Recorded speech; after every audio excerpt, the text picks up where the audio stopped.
Membres de l'ANIM, membres de l'ANIM, pousse de la pépinière, partenaire stratégique, bienvenue dans ce nouveau vidéo de redis. Nous sommes le vendredi 14 juin 24 et cette semaine a été un petit peu particulière à l'ANIM parce que on a passé la semaine à rédiger une demande de financement au Conseil des arts du Canada, donc écrite avec toute l'équipe de l'ANIM. Et on a bénéficié de l'appui de nos partenaires. Donc nous allons faire un partenariat avec Réseau Ontario et avec la PCM sur un sujet absolument important et pourtant extrêmement négligé. Je vous le lis parce que chaque mot compte. Comment déconstruire les codes et les pratiques collectives liées à l'alcool dans l'industrie musicale des closmes afin d'améliorer la santé des professionnels en favorisant des comportements durables. Eh ben, on a du travail. Le sujet est extrêmement vaste. Ça a des incidences sur énormément de pratiques de comportement, de façons de faire aujourd'hui qu'il faut déconstruire. Et puis, ça part de l'idée qu'on a souvent tendance à penser qu'il s'agit d'une responsabilité individuelle, mais en fait, il y a énormément de pratiques qui encouragent la consommation d'alcool excessive dans le milieu du travail et de façon collective. Donc c'est important qu'on adresse ce problème qui est aujourd'hui un vrai fléau, tout le monde le sait.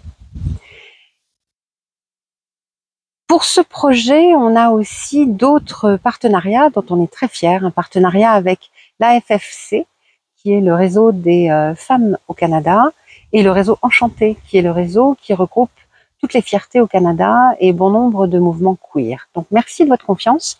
On dépose et puis on aura les résultats, je pense, fin octobre. Cette semaine aussi, rencontre politique. Il semble bien que le Parti conservateur soit en tête des intentions de vote.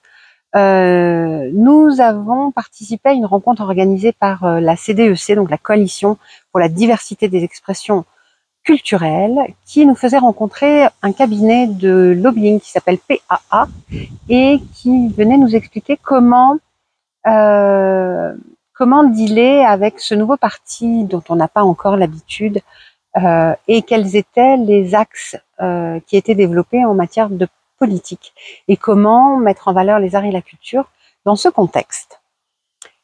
J'ai pris en photo le PowerPoint, si jamais ça vous intéresse, je peux vous l'envoyer. 2 élections cette semaine.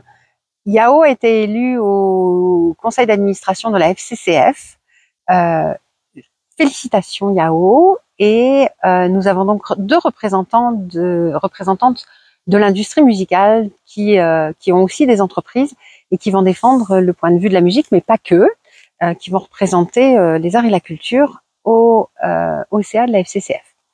Ravie et fière aussi de vous dire que j'ai été élue au conseil d'administration de la FCFA. Donc, j'y vois de nouvelles opportunités de réseautage, de nouvelles opportunités de partenariat avec des secteurs dont on n'a pas l'habitude de parler en agriculture. Et ça m'intéresse vraiment énormément. Merci aux gens qui ont voté pour moi. Et puis, aujourd'hui même, vendredi, rencontre à Patrimoine à Ottawa pour avoir plus d'informations sur un programme qui s'appelle Exportation créative.